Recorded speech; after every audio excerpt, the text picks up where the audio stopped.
बिस्मिल्लाहिर्रहमानिर्रहीम। मैं हूं अहमद इफ्तिखार कैसरानी और आप इस्लामाबाद से मेरा वीलॉग देख रहे हैं। उम्मीद है आप सब खैरियत से होंगे। बात करूंगा कैसरानियों के बारे में और तहसील तौसा शरीफ के बारे में। हमारे मौजूदा अहद के बलोची तारीख के नामवर मुहक्किकीन में डॉक्टर पनाह बलोच साहब और डॉक्टर फ़िदा हुसैन बुज़दार साहब मुतफ़िका तौर पे उनका कंसेंसस है कि इस वक्त पाकिस्तान में 100 के करीब बलोच नामवर कबाइल मौजूद हैं पाकिस्तान के अंदर। वैसे तो बहुत सारे होंगे लेकिन नामवर कबीलों में 100 कबाइल मौजूद हैं। मुझे बहसीत अहमद इफ्तिखार कैसरानी को इस बात का फ़ख्र है कि अगर इन 100 कबाइल में आज इल्मी, अदबी, सियासी, समाजी, तालीमी हवालों से बात की जाए तो कैसरानी कबीला सरे फहरिस्त है।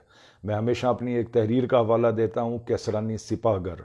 मुझे बहुत फ़ख्र से ये बात हमेशा मैं बयान करता हूँ कि पाकिस्तान की 75 साला अस्करी तारीख के अंदर अगर कोई पहला बलोची अफसर सबसे आला रैंक जनरल के ओहदे तक पहुँचा तो वो बस्ती बोदो के जनाब मोहतरम जनरल अमीर हमज़ा कैसरानी साहब थे।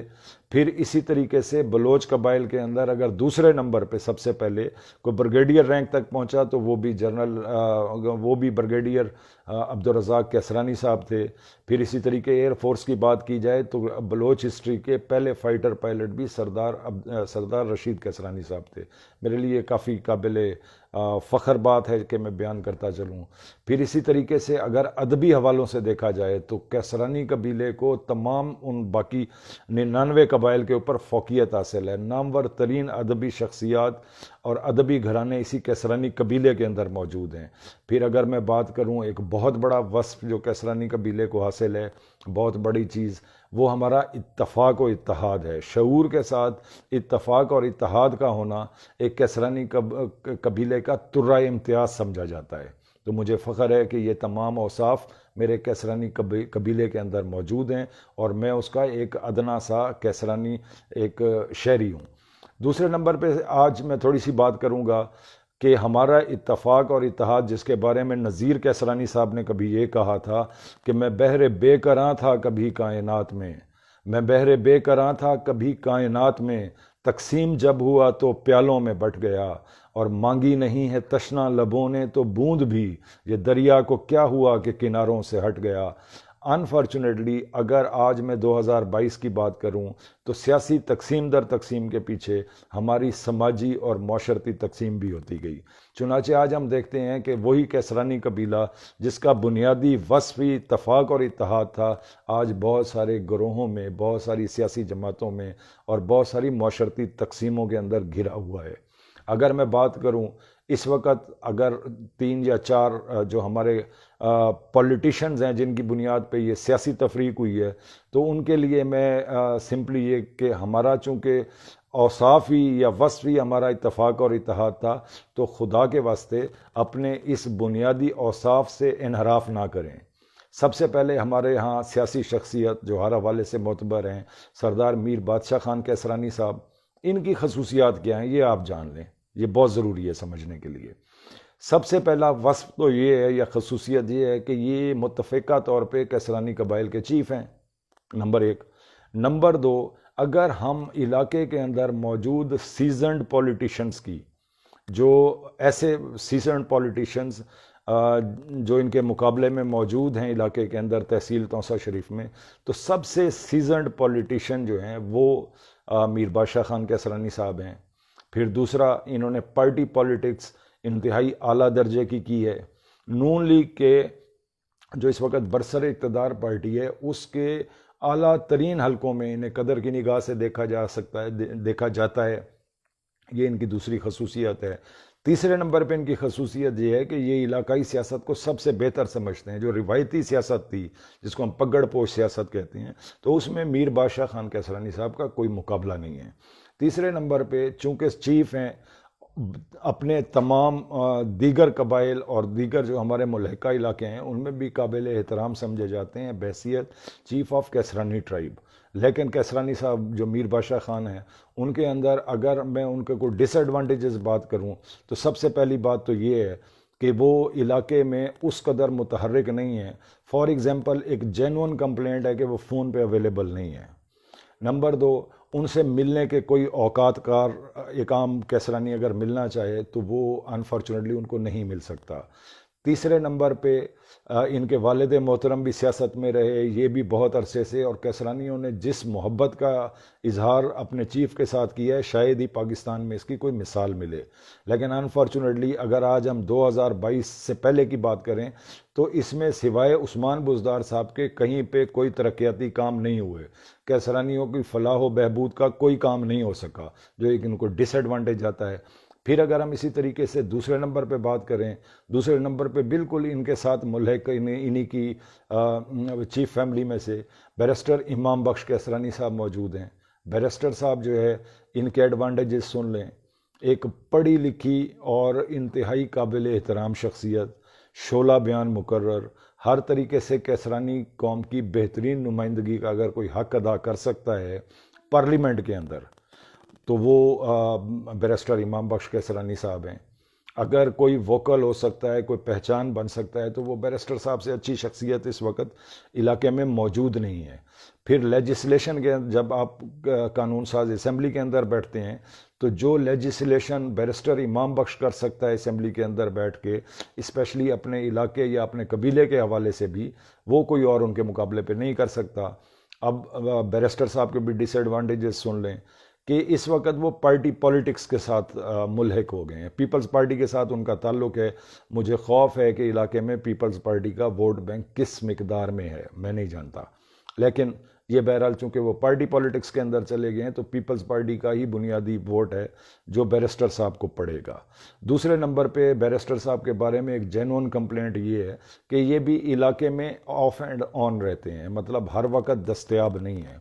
ये अपने रोज़गार के सिलसिले में लाहौर, इस्लामाबाद जहाँ पे भी मुकीम हो तो एक आम कैसरानी के लिए उस तरह एक्सेसिबल नहीं है। जिस तरीके से सरदार मीर बादशाह साहब वहीं इलाके के अंदर मौजूद हैं तो इन्हें ये डिसएडवांटेज है कि ये चूंकि इलाके में मौजूद नहीं है तो इस तरह इनका जो गली महलों तक है वो उनका एक्सेस उस तरीके से नहीं है।